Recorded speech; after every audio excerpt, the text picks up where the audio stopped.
Goedemiddag. Een van mijn verre voorgangers als minister-president, Pieter Cort van der Linden, schreef ooit over de taak van de overheid: de staat dringt de overmoedigen terug, beschermt de zwakken, verdeelt de risico's en stelt zich in het haastige drang aan allen tot gids. Dat is een hoge norm. En het is duidelijk dat de overheid in het kinderopvangtoeslagdossier niet aan die norm heeft voldaan. De rechtsstaat moet burgers beschermen tegen een almachtige overheid. En dat is hier op een verschrikkelijke manier misgegaan. Het rapport van de parlementaire ondervragingscommissie kinderopvangtoeslag is snoeihard, maar fair. Op alle niveaus, door het hele politiek, bestuurlijk, juridische systeem zijn fouten gemaakt die ertoe hebben geleid dat duizenden ouders groot onrecht is aangedaan. Maar de politieke verantwoordelijkheid ligt uiteindelijk bij het zittende kabinet en nergens anders. De afgelopen weken en dagen hebben we binnen het kabinet een aantal keren uitvoerig over het rapport gesproken. Met als belangrijkste doel het opstellen van een gedegen, inhoudelijke reactie op het rapport. Een reactie die erop gericht is dat zoiets nooit meer op deze manier kan gebeuren. Die reactie hebben we vandaag met elkaar afgerond en zullen we conform afspraak vandaag aan de Tweede Kamer aanbieden. Daar hebben de ouders recht op.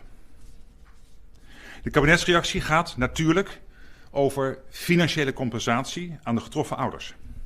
Dat is nu het eerste dat goed geregeld moet worden. En daar gaan we hoe dan ook mee door. Maar natuurlijk is voor de toekomst meer nodig.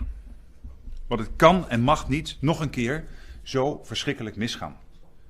Daarom moet er een heel nieuw toeslagensysteem komen. Te beginnen met de kinderopvangtoeslag.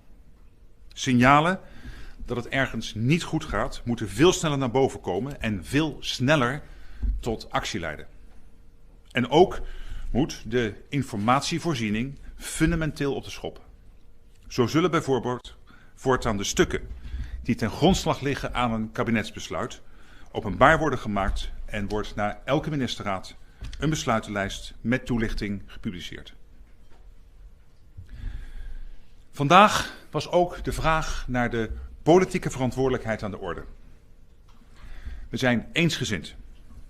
Als het hele systeem heeft gefaald, kan alleen gezamenlijk verantwoordelijkheid worden gedragen. En dat heeft tot de conclusie geleid dat ik zojuist de koning het ontslag heb aangeboden van het hele kabinet. En ik zal aansluitend aan deze persconferentie naar het paleis gaan om de koning verder toelichting te geven. En daarmee is het kabinet demissionair geworden. Erik Wiebes heeft als voormalig staatssecretaris van Financiën de persoonlijke afweging gemaakt dat hij niet demissionair doorgaat en per direct terugtreedt als minister van Economische Zaken en Klimaat. Hij zal dit besluit zo zelf toelichten. Het is zijn beslissing die ik respecteer. Met zijn creatieve geest heeft Erik Wiebes vaak bijgedragen aan het oplossen van ingewikkelde vraagstukken. We gaan hem missen. De vraag is nu, wat betekent het aftreden van het kabinet concreet? De verkiezingen staan gepland voor medio maart.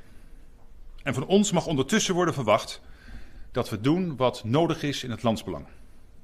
Dat doen we uiteraard in nauw overleg met en verantwoording afleggend aan het parlement. Tegen Nederland wil ik zeggen, onze strijd tegen het coronavirus gaat door. Ons werk staat de komende maanden onverminderd in het teken van corona en het opvangen van de economische en maatschappelijke gevolgen door middel van alle bestaande en aangekondigde steunpakketten. En tegen de getroffen ouders in de affaire rond de kinderopvangtoeslag wil ik dit zeggen. We zullen blijven werken aan snelle compensatie en aan de verbeteringen die nodig zijn voor de toekomst. Met dit besluit van vandaag wil het kabinet recht doen aan al die ouders aan wie ongekend onrecht is aangedaan. Dank u wel.